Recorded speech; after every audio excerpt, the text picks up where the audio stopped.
Bonsoir à tous et à toutes. Où en sommes-nous avec les travaux de construction de rocade? Ce route de contournement à plusieurs voies devant rendre la circulation fluide dans la partie ouest de Kinshasa et diminuer ainsi les embouteillages monstres que connaît la ville. Érudis Kitutu se rendu sur le chantier de rocade. Et puis une première dans ce nouvel hôpital à Lubumbashi où vient d'être effectuée la toute première intervention chirurgicale d'un patient ayant reçu une balle dans le crâne. L'opération a été une réussite. Et puis nous allons rire dans ce journal avec la rigolothérapie, qui est une méthode utilisée comme outil thérapeutique. À en croire le spécialiste, le rire réduit le stress et l'anxiété, renforce le système immunitaire, favorise la détente musculaire, améliore la circulation et l'oxygénation. Bref, le rire crée le lien social et booste le moral. Dossier de Bobette Eyenga Lissamba. Merci à vous qui nous suivez depuis Bunia dans l'Ituri et depuis Punya dans le Maniema.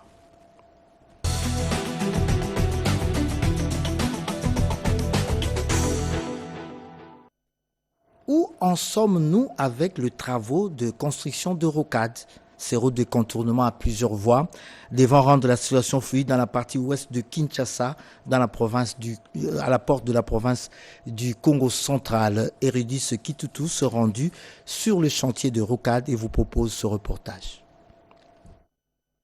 Lancés en juin 2024, les travaux de construction des rocades de Kinshasa avancent bien. À ce jour, la nature s'efface petit à petit et la route prend forme. Après les déblayages de l'emprise, le terrassement des plateformes, les travaux d'assainissement avec la construction des caniveaux, les travaux de lutte anti-érosive, ouvrages, ponts et signalisation, l'heure est à la pause des enrobés. C'est le sens de la visite effectuée par le ministre d'État des Infrastructures et Travaux Publics qui avait à ses côtés les responsables des entreprises sous tutelle ainsi que l'entreprise Cisco qui exécute les travaux. Une visite qui est partie des rocades sud-ouest au PK13 à l'entrée de Mitendi où l'asphaltage a débuté sur une section libre de 5 km. Alexis Guissaro se réjouit de l'avancement des travaux. C'est pour nous un pas qu'il fallait marquer parce que nous entrons dans une phase nouvelle. Nous avons vu comment la nature a été transformée ici. Les travaux de terrassement, les grands travaux de remblai, les assainissements ont été faits, la couche de fondation, la couche de base. Et aujourd'hui, nous arrivons à la phase finale pour la construction de cette rocade. Pour cette section qui est une section qui a été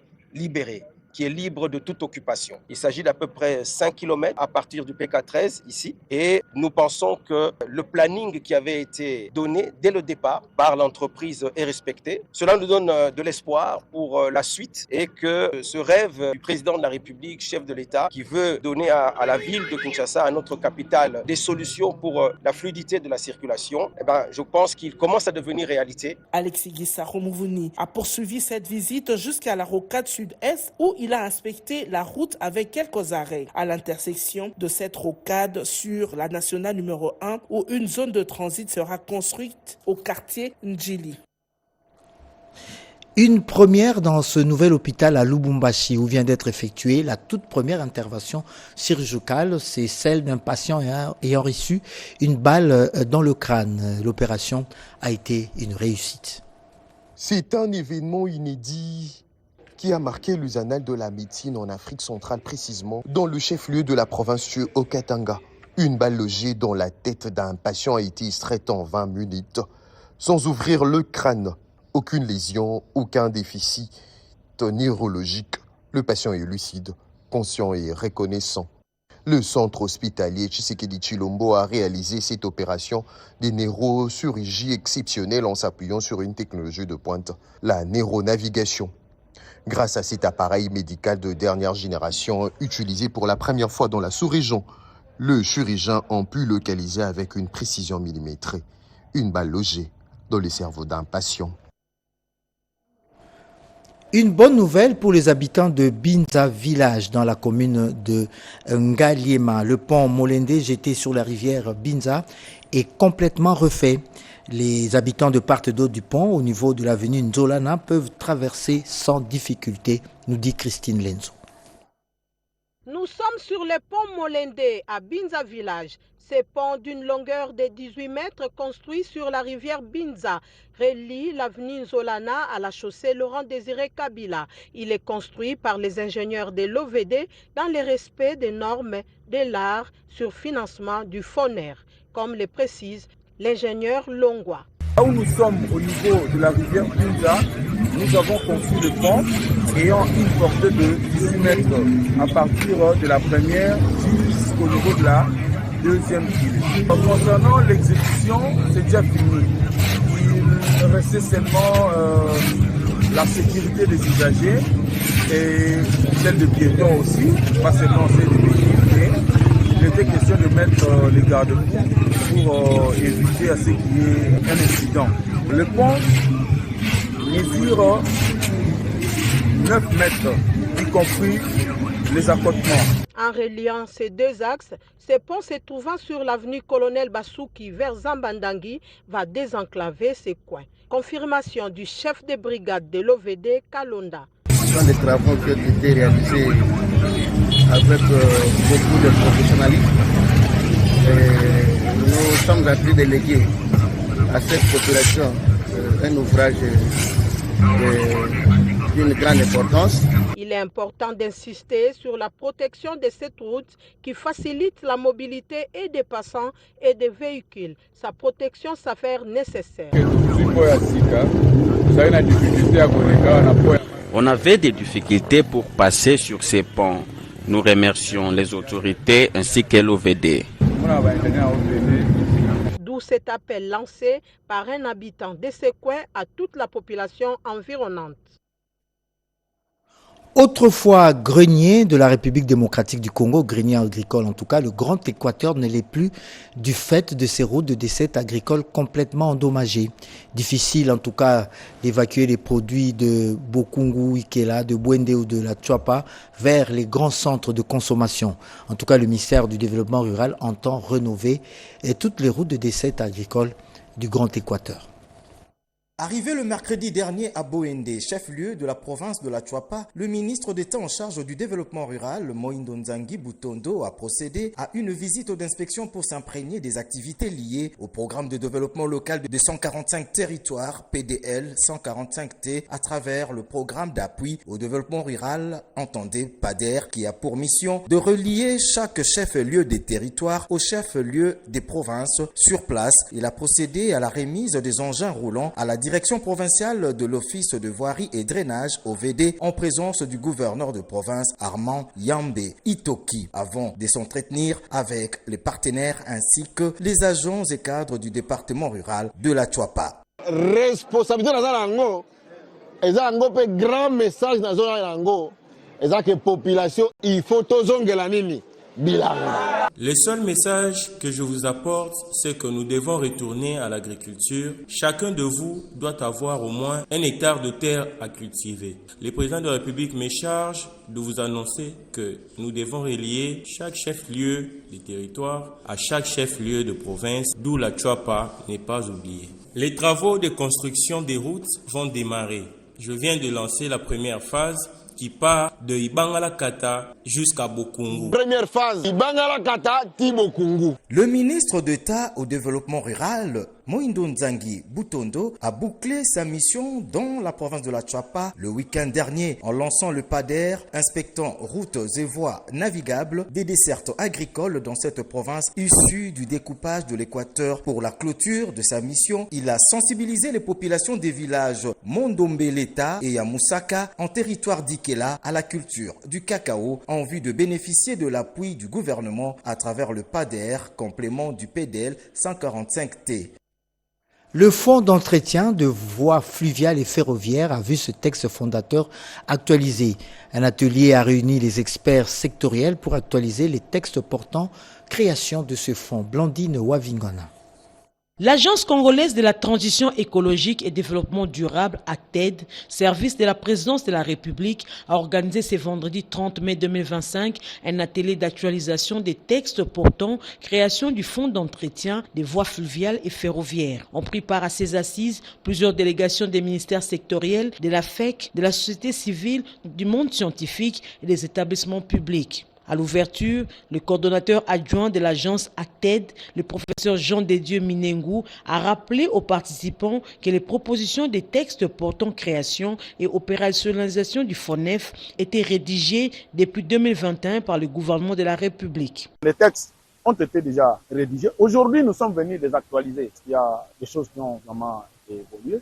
Et surtout que le président de la République venait récemment ici en décembre 2024 instruire le gouvernement pour opérationnaliser le fonds. Donc nous venons de terminer notre travail en tant que service spécial qui a pour mission d'élaborer les politiques publiques pour la transition écologique en Afrique. Dans ses différentes adresses à la nation, le chef de l'État Félix-Antoine Tshisekedi Tshilombo n'a cessé d'instruire le gouvernement depuis décembre 2011 à 2024 pour opérationnaliser le FONEF en vue d'apporter des solutions aux nombreux défis liés à l'entretien et à l'aménagement de voies d'eau navigables et des chemins de fer en République démocratique du Congo. Il a par la suite indiqué que les textes ainsi actualisés seront transmis avant le 15 juin 2025 au cabinet du président de la République, à la première ministre et aux ministres sectoriels. Pour le fonctionnement harmonieux du FONEF, le coordonnateur adjoint de l'ACTED a annoncé l'organisation dans le prochain jour de 2 ateliers, l'un sur le code de navigation et les chemins de fer et l'autre sur la transformation de la direction de la marine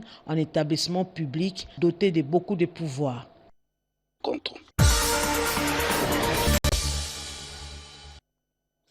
Les temps forts des activités du président de la République pendant la semaine avec Pierre Kibambe-Somoïsa. En prélude au 12e sommet du mécanisme régional des suivis de l'accord 4 pour la paix, la sécurité et la coopération pour la République démocratique du Congo et la région, le président du Burundi, Évariste Ndayishimiye, président d'exercice de cet organisme régional, a effectué une visite au travail de quelques heures à Kinshasa.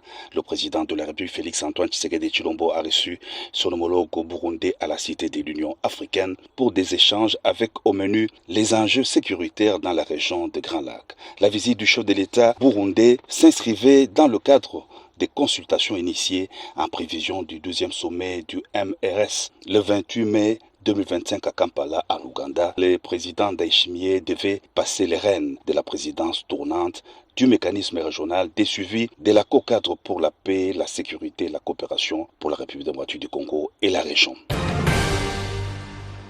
L'espace francophone est traversé par de nombreuses crises. Celle en RDC est une crise majeure. Elle dure depuis 30 ans et a une cohorte de conséquences, mort d'hommes, destruction de biens et déplacement des populations. C'est en ces termes que s'est exprimé le président de l'Assemblée parlementaire de la francophonie, le Camerounais Hilarion Etang. Il était à la tête d'une délégation de parlementaires francophones reçus par le président de la République Félix-Antoine Tshisekedi Tshilombo à la Cité de l'Union africaine dans le cadre de leur mission de bons offices visant à contribuer aux efforts pour la restauration de la paix à la République démocratique du Congo. Pour le président de l'APF, la mission de la délégation avait pour ambition d'explorer par la diplomatie parlementaire les pistes qui sont susceptibles de conduire des ponts parce que sans la paix, il n'y a pas de développement, a indiqué le président de l'Assemblée parlementaire de la francophonie. La délégation était accompagnée auprès du chef de l'État par le président de l'Assemblée nationale, Vital Kamerhe. Toujours à la Cité de l'Union africaine, le président de la République Félix-Antoine Tshisekedi Tshilombo a eu des entretiens au cours de la semaine avec l'ambassadeur de Russie en RDC, Karl Tikaz. Les échanges ont tourné autour des questions liées au raffermissement de relations bilatérales, d'amitié et de coopération dans divers domaines entre Kinshasa et Moscou. Moins de 5 minutes à vol d'oiseau permettent de relier Kinshasa et Brazzaville, les deux capitales les plus rapprochées du monde, et de consolider les liens de fraternité et de bon voisinage entre les populations riveraines de ces deux villes séparées par les majestueux fleuves Congo. C'est à l'image de cette fraternité que Raymond Zéphirin Mboulou, ministre de l'Intérieur et la décentralisation de la République du Congo, a été reçu à la Cité de l'Union africaine le jeudi 29 mai par le président de la République Félix-Antoine Tshisekedi Tshilombo. Il était porteur des messages du président Denis Sassou Nguesso à son homologue de la RDC. Un autre émissaire reçu par le président de la République Félix-Antoine Tshisekedi Tshilombo, c'est l'ambassadeur d'Italie à RDC Dino Sorrentino. Le diplomate italien était venu remettre au chef de l'État une invitation du Conseil des ministres du gouvernement italien à participer à un grand événement au mois de juin organisé par l'Union européenne et l'Italie dans les secteurs de l'économie. Exprimer toute la solidarité et le soutien à la République démocratique du Congo, victime de la crise sécuritaire et humanitaire suite à l'agression du Rwanda et de l'AFC M23 dans l'est de la RDC. C'est l'objet de la visite auprès du président de la République Félix-Antoine Tshisekedi Tshilombo d'une forte délégation de parlementaires européens reçus dans la soirée du jeudi 29 mai 2025 à la Cité de l'Union africaine.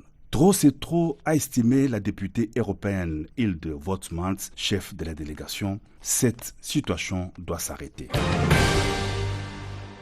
Kinshasa a été choisi pour abriter la 31e session de la conférence des directeurs généraux des douanes de l'Afrique occidentale et centrale. Le secrétaire général de l'Organisation mondiale des douanes, l'Américain Ian Sanders, et des directeurs généraux des douanes venus des différents pays d'Afrique se sont retrouvés dans la capitale pour prendre part à ces assises. La forte délégation des participants à la 31e conférence des directeurs généraux des douanes de l'Afrique occidentale et centrale a été reçue le jeudi 29 mai 2025 par le président de la République Félix-Antoine Tshisekedi Tshilombo pour une visite de courtoisie et d'échange, a précisé Amadou Konaté, directeur général des douanes du Mali au sortir de cette rencontre. Kinshasa a connu cette semaine plusieurs scènes de braquage en pleine journée. Le gouvernement s'attelle à lutter contre le banditisme urbain au même moment où la ville s'est engagée à procéder à la destruction de constructions érigées le long de la baie de Ngalema. Résumé des activités de la semaine avec Joséphine Liyondou. L'actualité de la semaine qui s'achève, c'est entre autres l'autorisation par l'Assemblée nationale de l'ouverture d'instructions judiciaires contre le ministre de la Justice et garde des Sceaux. Situation sécuritaire dans l'est de la RDC et aussi le retour de la paix d'une manière générale dans la région des Grands Lacs. La question a été évaluée au 12e sommet de suivi de l'accord cadre d'Addis Abeba tenu en Ouganda. L'occupation rwandaise dans quelques territoires congolais bloque l'avancement du projet intégrateur Ruzizi 3. Ce projet censé desservir 3 pays africains dont la RDC, le Rwanda et le Burundi souffre de la mise en œuvre, a dit le ministre des Ressources hydrauliques et électricité aux diplomates américains, canadiens, anglais et de l'Union européenne en poste à Kinshasa. Pour accélérer le projet du gouvernement, la première ministre a lancé Delivery Unit dans l'objectif de dynamiser l'exécution du programme de son gouvernement et le plan stratégique du développement.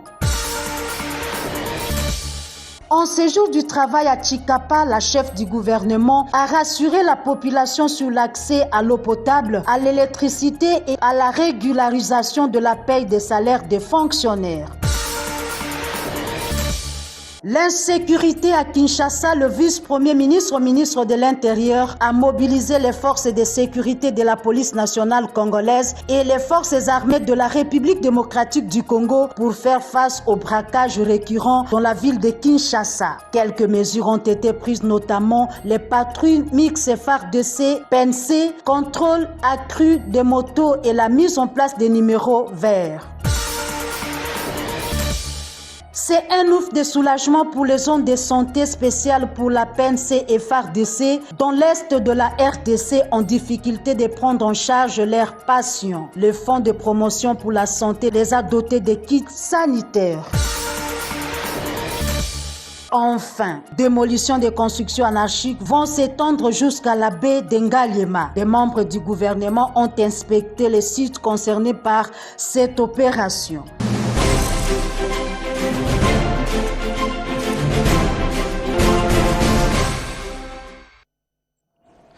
Nous allons un peu rire dans ce journal avec la rigolothérapie qui est une méthode utilisée comme un outil thérapeutique puissant, en tout cas à en croire les spécialistes.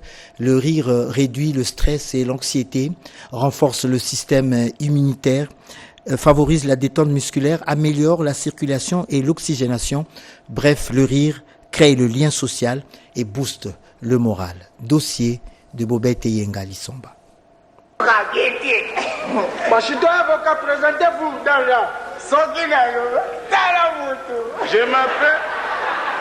Je m'appelle Rengalule Pendake Bibashima Kibambwe.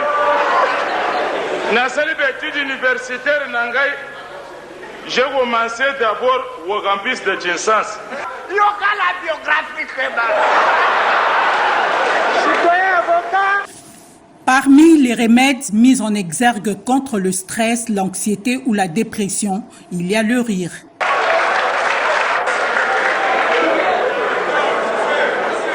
Le rire, c'est très important dans la vie d'une personne parce qu'il aide vraiment physiquement et puis la santé mentale.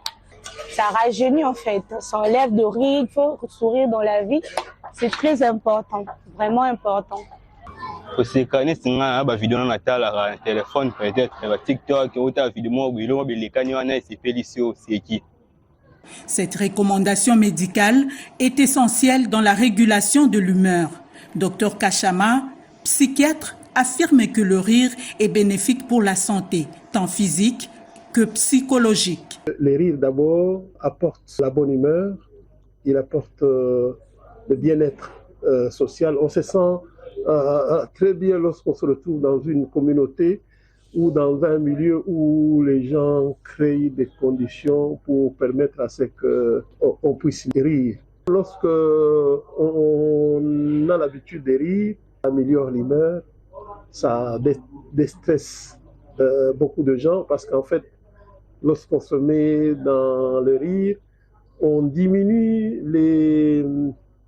les hormones en fait qui interviennent dans le stress et puis ça améliore aussi l'immunité. Essentiel aussi pour favoriser la bonne humeur, le rire peut également contribuer à l'amélioration des relations humaines dans la société. Le rire peut être utilisé comme un outil en thérapie pour aider certaines personnes à sortir de leur malaise. Et les humoristes transmettent de la joie, transmettent de la bonne humeur et cela fait en sorte que tout le monde est content, tout le monde peut se déstresser, se défouler et quand on sort de là, on est comme neuf. Nous avons remarqué que nous souffrons beaucoup. Il y a des gens qui meurent très tôt, des AVC, il y a des gens qui souffrent de crises cardiaques, des arrêts cardiaques, etc. parce qu'il y a trop de soucis, trop de stress, trop de problèmes. Alors la rirothérapie permet de dégager le stress. La rirothérapie permet de soigner. Ça prolonge même l'espérance de vie. Tout le monde est concerné par la rirothérapie parce que nous tous, nous avons des stress. Nous tous, nous passons des moments difficiles, surtout les gens qui travaillent. Nous avons parfois des situations compliquées au niveau de la famille. Les parents, des fois, ils réfléchissent beaucoup. La fin du mois, il faut payer les factures. Les enfants qui sont malades, faire ci, faire ça, les différentes charges. Ça fait qu'on a besoin de s'évader. On a besoin d'oublier certaines choses. Et d'ailleurs, on dit que pour bien se concentrer, il faut parfois se déconcentrer. La rirothérapie permet à rendre même les employés plus productifs. Parce que quand vous passez un temps où vous vous déconcentrez, où vous vous évadez, où vous évacuez tous les stress accumulés, vous sortez là avec plus d'énergie. Et quand vous revenez au travail, vous avez la force, vous avez l'esprit qui est vraiment agile, vous pouvez bien faire les choses, aller de l'avant. Donc, comment offrir aux Kinois des opportunités de s'éclater? Des talents des humoristes et comédiens sont souvent mis en contribution pour ce faire. Ben Kamanda, opérateur culturel, a pour sa part initié le festival dénommé Rirothérapie. Et ce dimanche 15 juin, nous serons au village Sentemba. Si vous êtes sur boulevard du 30 juin, vous prenez le rond-point Forescom comme référence, vous êtes arrivé. Et cette édition sera particulière parce que nous avons ajouté des ingrédients. Je vous invite à venir massivement à la rirothérapie pour votre bien-être et le bien-être de votre famille. Le bonheur, c'est partage. Le rire, comme thérapie, est à consommer sans modération, mais rire sans cause et sans arrêt peut être inquiétant. Dans ce cas, il est plus qu'une nécessité de consulter un psychiatre. Détournement présumé, salaire impayé, violation du code minier, tel est le tableau sombre peint par un élu du territoire de Walikale. Michel Motomouima a alerté la représentation nationale sur la situation dans le territoire de Walikale, dans la province du Nord Kivu. À Walikale, dans la province du Nord Kivu, le climat social est tendu et les pratiques minières vivement contestées. Devant la représentation nationale, le député Michel Moto-Mouima a tiré la sonnette d'alarme. Il accuse la société Alpha Mine Busy Mining SA d'avoir élaboré un nouveau cahier des charges sans consulter les communautés locales ni évaluer l'ancien arrivé à échéance en février 2025. Une violation flagrante du code et du règlement minier selon l'élu qui pointe également du doigt l'ONG Alternative Plus, partenaire de l'ancien cahier, pour son manque de transparence et l'absence des projets concrets sur le terrain. La société élabore actuellement un nouveau cahier des charges sans consulter les communautés, ni même évaluer l'ancien cahier arrivé à échéance en février 2025, violant ainsi les articles 285 du Code minier et 520 du règlement minier. Plus grave encore, des soupçons de détournement planent sur la gestion de la dotation communautaire. Des fonds auraient été retirés directement par la société minière sans reddition des comptes, en violation des principes de gouvernance prévus par la loi. Mais à cette crise de gestion s'ajoute une détresse sociale. Plusieurs fonctionnaires, enseignants, agents de santé, administrateurs cumulent jusqu'à 5 mois d'arriérés de salaire. En cause, la suspension des services de paiement de la banque Afriland First Bank sans aucune explication officielle. Il y a une menace de grève générale dans le territoire de Walikale. Les enseignants de l'enseignement primaire et secondaire, les enseignants de l'enseignement supérieur et même les fonctionnaires de la fonction publique, tous menacent de passer en grève parce qu'ils ont épuisé tous les moyens de recours pour retrouver leur salaire depuis le mois de janvier. Une situation explosive qui fait craindre une grève générale illimitée. Les députés nationaux Moto-Mouima plaident pour une enquête parlementaire, un audit indépendant des fonds miniers et un rétablissement du système de paiement dans ces territoires enclavés. Il en appelle à la responsabilité du gouvernement et de l'Assemblée nationale pour que Walikale cesse d'être oublié de la République. L'exploitation de ressources naturelles de la RDC est la cause principale de conflits dans la partie orientale du pays. Dénonciation du porte-parole du gouvernement à la faveur de clôture de l'événement Rencontre, Culture, Mémoire, Fraternité, Gaëtan Magalano. Promouvoir une image positive et réaliste de la RDC, c'est l'essence même de cette rencontre organisée à Kinshasa par l'association Amour et Solidarité de Paris sous le haut patronage du président de la République. Intervenant sur le thème la gestion de l'opinion nationale et internationale, notamment à travers la lutte contre les fausses informations, fake news, la propagande étrangère et la désinformation liée au conflit, le ministre de la Communication et Médias a dénoncé la désinformation et la propagande étrangère qui nuisent à l'image du pays. Il y a des bonnes nouvelles qui partent d'ici pour toute l'humanité. Je ne voudrais pas vous parler de la forêt, de la réserve de Tourbière, qui aujourd'hui est sûrement le premier du monde. Et donc, pendant que le monde est pollué, nous sommes le pays qui permet au monde de résister. Aujourd'hui en Europe, Dr Makissé, la bousculade ne s'est fait plus pour des véhicules diesel ou essence, la bousculade s'est faite pour les véhicules électriques. Mais très peu de gens savent que les batteries électriques des Tesla sont fabriquées avec du cobalt qui vient de Glencore en République démocratique du Congo. Les porte-parole du gouvernement souvinois a rappelé que la RDC est mal narrée par certains médias et ONG et il a retracé les conséquences dramatiques de l'ouverture de frontières après les génocides rwandais de 1994 à la demande de la communauté internationale. Nous avons, nous, ouvert les frontières à un drame qui dépasse en termes de bilan. Le docteur Macky s'est parlé de guerre 14, 18, 40, 45. Je pense que les bilans de morts en RDC rivalisent les bilans de morts qu'il y a eu pendant la guerre mondiale de 40-45. Patrick Mouyaya a alerté sur la guerre informationnelle qui divise les sociétés, attise le discours de haine et de tensions tribales. Il a défendu l'unité nationale de la RDC. Pour lui, la RDC est constituée d'un ensemble de minorités. Il n'y a pas une tribu qui est plus minoritaire que les autres. En conclusion, le ministre de l'Écoute et de la Parole a réaffirmé l'engagement du gouvernement congolais en faveur de la paix, de la fraternité et de la solidarité. Et puis cette matinée politique organisée pour mobiliser les troupes autour des idéaux du président de la République. La matinée est organisée par Agissons pour la République, de détail avec Nadine Foutouka. C'est un appel à une mobilisation générale derrière le chef de l'État que le président du parti Agissons pour la République, son président Guy Luando-Mboyo, a exhorté ses nombreux militants et sympathisants d'adhérer à l'idée de soutenir le chef de l'État dans son combat pour l'émergence de la République démocratique du Congo. La présidente provinciale du parti à Kinshasa a salué l'initiative de sa formation politique de regrouper le partisan autour d'une matinée politique en vue de redynamiser les activités du parti à Kinshasa. Le secrétaire général du parti, Richard Kalele, est monté au créneau pour mettre en garde tous ceux qui sévèrement a attaqué le président du parti, Guy Luando-Mboyo, avant de les convier à promouvoir les idéaux du parti.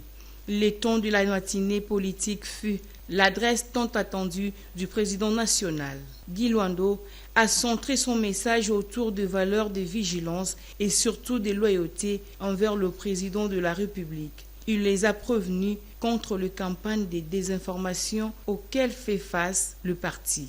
Les femmes du parti issues des différentes fédérations et communes de Kinshasa qui ont été nommées par la Ligue nationale des femmes du parti ont reçu leur couronnement de la part de Germaine Chinyama.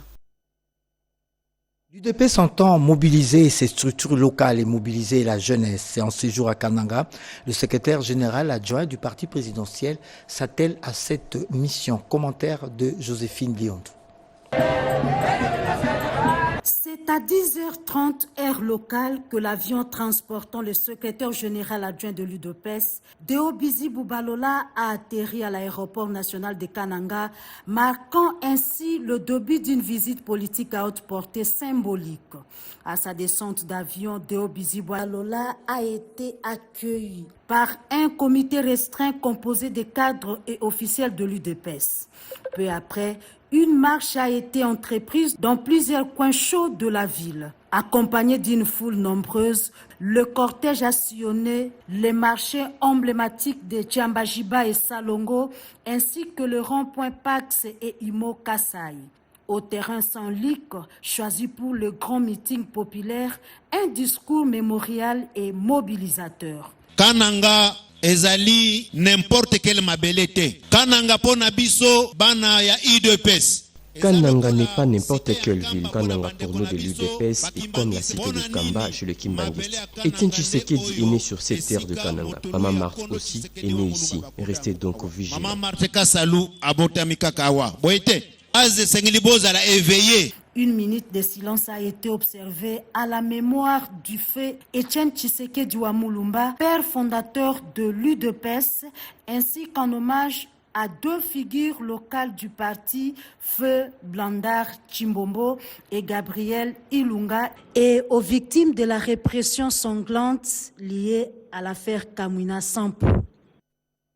Le secrétaire général adjoint de l'UDPS boucle son séjour demain lundi. Il retournera dans la capitale, mais peu avant, il tiendra une conférence de presse demain lundi sur place à Kananga. Des dépendants de militaires ont bénéficié de kits de métier pour leur réinsertion économique. C'est une initiative de la fondation Grâce à ma mère de Madame Gili Nsouele, Sandra Nyangi, Sherman Lilou. Elles sont toutes dépendantes des militaires et vivent au Kankokolo. Elles viennent d'achever ce cursus sur la coupe-couture, esthétique générale, alphabétisation, couplée à la santé sexuelle et reproductive et l'entrepreneuriat. Une formation technique assurée de main de maître par la fondation Grâce à ma mère de Madame Julie Suelemanika qui se trouve à sa 7e édition. Leur brevet et kit de réinsertion socio-économique en poche, ces 100 femmes et filles dépendantes de militaires reçoivent ainsi leur autonomisation socio-économique en vue de lutter efficacement contre la pauvreté et la précarité excessive par la création des activités génératrices de revenus.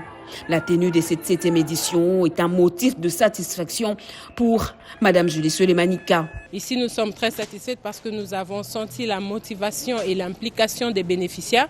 Pendant les 4 mois de formation, elles se sont adonnées, elles se sont impliquées pour arriver jusqu'au bout de cette formation.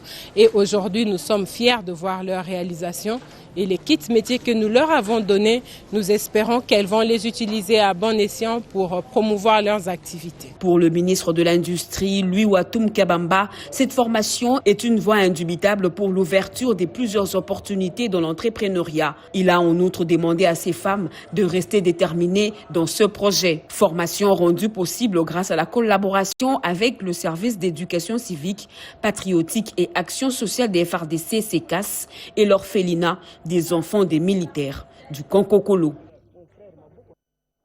Moissi Misala, traduisez Femme forge-toi. C'est l'intitulé d'un salon de partage d'expérience et en faveur de l'intégration de femmes et des jeunes filles dans la gestion publique. Et ce salon, qui a sa deuxième édition, a connu la participation de plusieurs femmes de valeur, parmi elles Sylvie Elengue, la patronne de la radio-télévision nationale.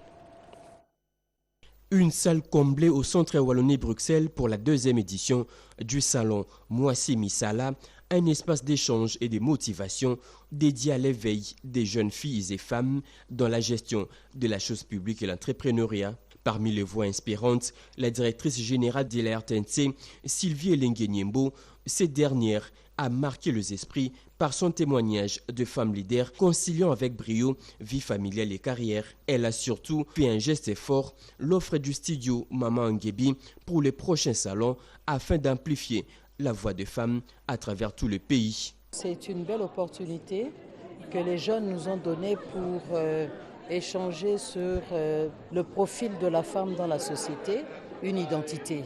Nous avons essayé de donner quelques pistes pour renforcer ce que faisaient déjà les jeunes femmes pour qu'elles croient en elles pour aller de l'avant. Dans la même dynamique, Jaco et Naomi Moké ont motivé les participants, soulignant l'importance de croire en ses rêves et de cultiver l'excellence. Je voudrais que les femmes cessent d'être des sujets, qu'on puisse décider pour elles, qu'on puisse prendre des directives pour elles, mais qu'elles deviennent des actrices à part entière, qu'elles prennent à bras le corps leur destinée et celle de ce pays. Joël Kona, vice-présidente de la CNDH, a insisté sur la place de femmes dans les sphères décisionnelles. L'initiatrice, Grace Lula, s'est dite satisfaite de l'impact de son initiative. Comme objectif de pousser la femme à travailler sur elle, sur ses compétences, à s'instruire, à étudier, à développer les capacités qu'elle a déjà, parce que nous croyons que chaque femme a des capacités en elle, et ainsi à participer à l'émergence de la société en général. Moissi Misala, plus qu'un salon, devient un véritable mouvement pour bâtir un Congo où les femmes sont au cœur du changement. Plusieurs jeunes viennent d'être formés en hôtellerie, esthétique, coupe et couture et autres auto-écoles. Ils seront autonomes et les soucis de l'initiatrice de cette formation, Madame Marie-Ange Loukiana, est de donner un sens à la vie à ces jeunes. Dans le but de doter la République démocratique du Congo une main-d'œuvre qualifiée, d'accompagner la formation de jeunes et d'impulser l'esprit entrepreneurial, la députée nationale Marie-Ange Loukiana Mofankolo a pris part à la cérémonie de remise de brevets aux lauréats de la promotion 2023-2024 de l'école de formation ITEC, Institut technique professionnel de Kinshasa, centre de référence dans le district de Tchango, à l'est de Kinshasa, dont elle est fondatrice le samedi 31 mai 2025. À l'occasion, les autorités de l'ITEC, les lauréats et leurs proches et plusieurs autres invités ont pris part à cette cérémonie festive qui a vu la députée nationale Marie-Ange Loukiana Mofankolo offrir aux lauréats 500 pièces de panne des ordinateurs et une enveloppe importante, promettant de se battre pour que ces lauréats puissent accéder à des emplois décents au regard des filières de chacun. Les lauréats mis en avant ces jours ont présenté en guise d'exemple une partie des résultats de leur formation. Il s'agit de productions ayant lien avec chaque formation apprise, ici placée en exergue. Ainsi qu'Aloukiana, partenaire financier de l'UTEC, aussi présent à la cérémonie, s'est voulu très attaché à l'éclosion d'une main-d'œuvre de qualité via son parrainage de cette promotion. Permettre à la République démocratique du Congo d'avoir une main-d'œuvre professionnelle capable d'influencer positivement la qualité de production Made in Congo est l'un des objectifs poursuivis par la fondatrice Marie-Ange Loukiana Mofankolo, suivant la vision du chef de l'État Félix-Antoine Tshisekedi Tshilombo, qui prône la participation congolaise dans le développement de la RDC et surtout l'essor d'une main-d'œuvre de bonne qualité. Des Congolais ont battu le pavé des rues de Bruxelles pour manifester leur mauvaise humeur à la suite de l'attitude complaisante de l'Union européenne face à ce qui se passe dans la partie est du pays. Reportage de Edith Chala. Le Front uni pour la République démocratique du Congo, Benelux, a organisé samedi 31 mai un sit-in à la place du Luxembourg à Bruxelles devant l'Union européenne pour dénoncer les 2 poids 2 mesures de l'Union européenne face au drame congolais. Les manifestants ont également réclamé auprès des institutions européennes et des États membres de l'Union européenne l'application stricte des sanctions déjà adoptées par le Parlement européen ainsi que la prise de nouvelles sanctions contre le Rwanda et ses supplétifs du M23, mais aussi contre Joseph Kabila Kabange, Corneille Nangaa, Bertrand Bisimwa et d'autres responsables pour crimes de guerre et crimes contre l'humanité commis dans l'est de la République démocratique du Congo. L'événement a également connu la participation de la députée fédérale Lydia Moutiébélé et de la députée bruxelloise Gisèle Mandaïla. Qu'est-ce que nous voyons aujourd'hui? Ce sont des sanctions timides, des sanctions non appliquées par la Commission de l'Union européenne et certains pays membres. Nous venons dénoncer cela. Nous venons également lancer un message fort aux pays membres de l'Union ainsi qu'à la communauté internationale que à l'est du Congo, il y a un génocide oublié. Les peuples congolais en ont assez de verser du sang à cause de minerais. Nous en appelons à la mobilisation générale des Congolais au sein de la diaspora ainsi que de Congolais au Congo sur place de barrer la route à ces personnes qui ne visent que leurs propres intérêts. L'invité de ce journal s'appelle Mbouyi Blaise Kapampi, le coordonnateur de Lumumba Award, ce prix qui récompense les Congolais de la diaspora le plus méritant.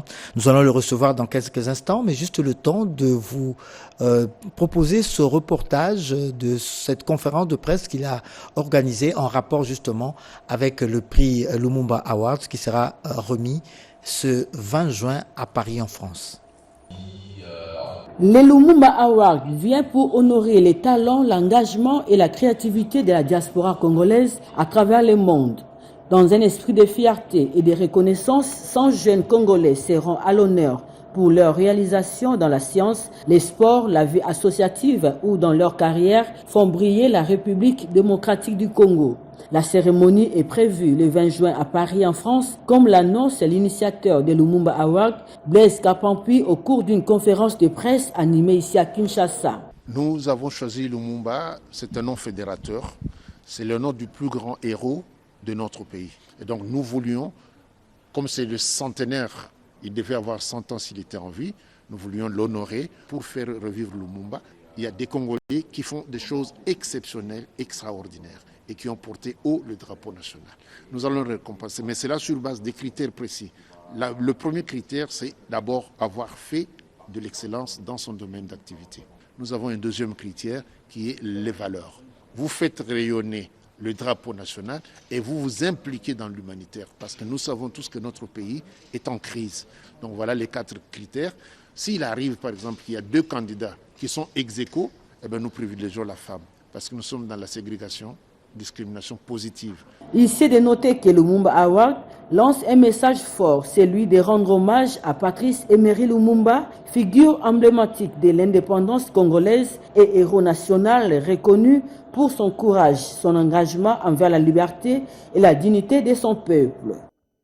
Plusieurs compatriotes vivant à l'étranger, plus précisément en France, seront primés pour s'être distingués dans leurs domaines respectifs, des arts à l'invention en passant par l'écriture. La cérémonie de remise de ces trophées intervient le 20 juin en France. C'est Lumumba Award, c'est le prix, c'est l'intitulé donc de ce trophée. Pour vous en parler, l'invité du journal s'appelle Mbouyi Blaise Kapampi.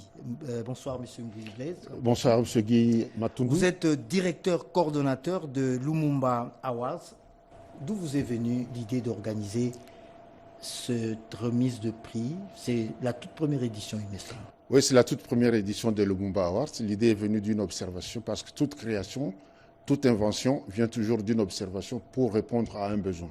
Et le besoin se faisait sentir parce que les Congolais de la diaspora étaient en train de réaliser des choses merveilleuses, beaucoup d'excellence, beaucoup de talent qui exposaient, et ils faisaient rayonner le drapeau méconnu, du grand public. tous pour la plupart du temps ignorés, et qu'il fallait mettre en valeur. Et nous nous sommes dit qu'il fallait créer le Lumumba Awards pour essayer de les célébrer, de les magnifier, afin d'en faire un point de départ pour la renaissance de la diaspora congolaise et partant de toute la République démocratique du Congo. Qui sont les nominés? On peut connaître?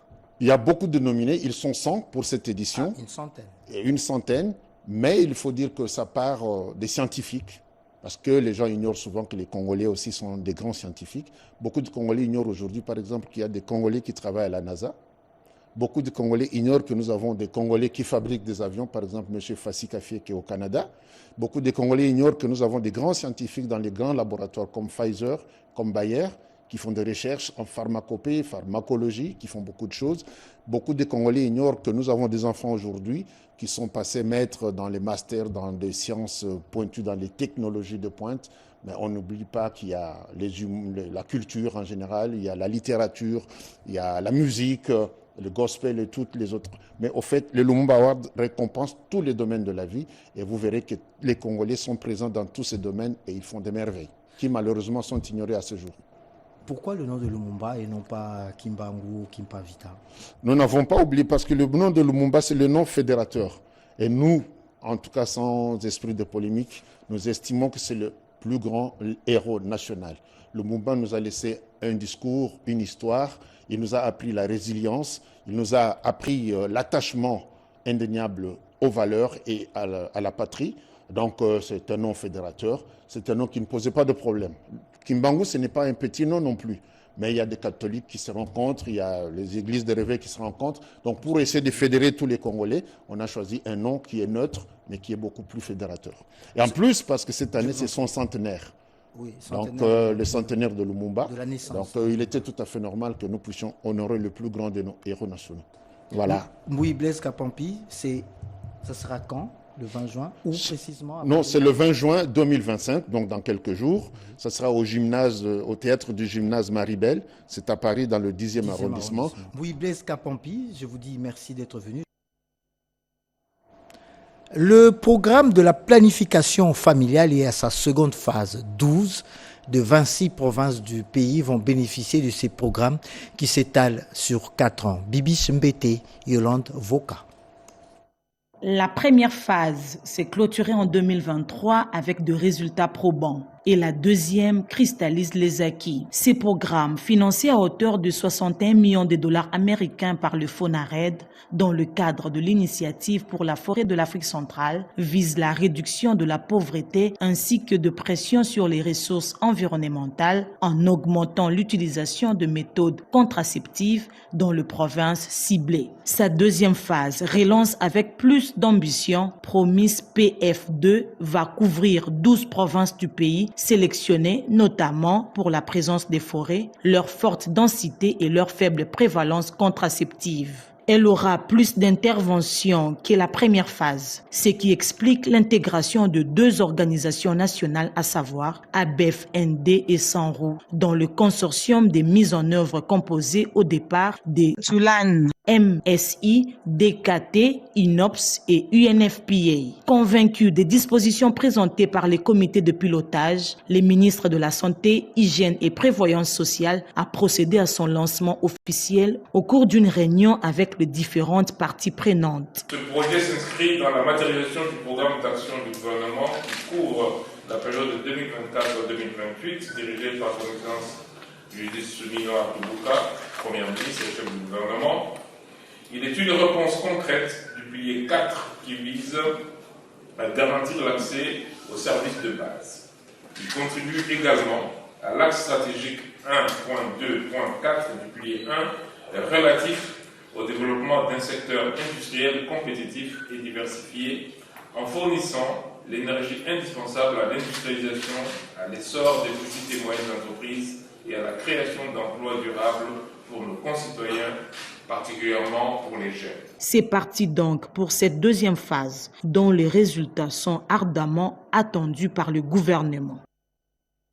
Les confessions religieuses ont mobilisé autour de la paix. C'était à l'esplanade du Palais du Peuple où se trouvait notre reporter Rodé Panda. Objectif atteint pour l'Église du Réveil du Congo en collaboration avec les confessions religieuses de la RDC. Les cultes patriotiques pour les réveils du géant Congo a été célébré avec brio ce samedi 31 mai à l'esplanade du Palais du Peuple.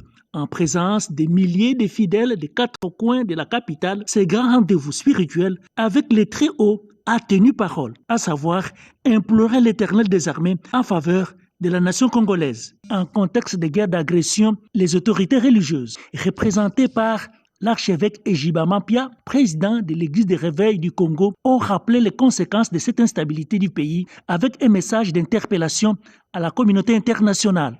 Le culte patriotique d'aujourd'hui, 31 mai 2025, sous le thème « Le réveil du géant RDC » est un moment durant lequel le Saint-Esprit est venu réveiller notre conscience collective. En effet, le réveil du géant RDC nous impose de rompre avec le vieil homme, c'est-à-dire abandonner une conscience obscurcie, caractérisée par la haine. Voilà pourquoi je lance un appel à tous ceux qui ont emprunté le chemin de la guerre comme mode de vie pour tuer nos frères et nos sœurs, de pouvoir se repentir, pour travailler en faveur de la cohésion nationale autour des institutions démocratiquement établies.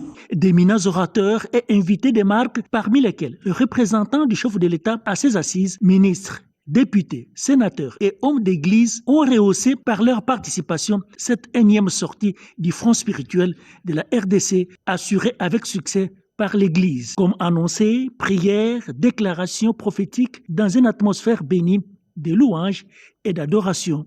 Les fidèles chrétiens et croyants représentant l'ensemble du peuple congolais en est sorti très édifié.